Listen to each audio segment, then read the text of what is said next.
How to add a countdown widget on iPhone. Let's get started. iPhone itself does not have this feature, so you'll need to download third-party app Countdown. You can get this app easy from the App Store.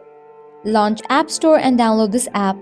Launch it and click on the option of New Countdown. Now you have to fill out this. First up, pick a name, then pick an emoji icon. Likewise, pick a date. Likewise, pick a time. Likewise, select whether you want to repeat this or not. Then, set the reminder. Pick a color for your widget.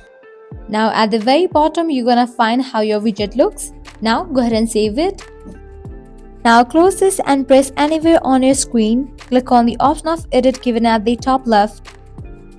Now you're gonna find list of the apps. From the list, find Countdown and click on it. Different widget options will appear. Select the option of your choice and click on Add Widget. I'm gonna select the first one. Now you will be able to find this Countdown widget on your iPhone home screen. So this is how you can easily add a Countdown widget on iPhone.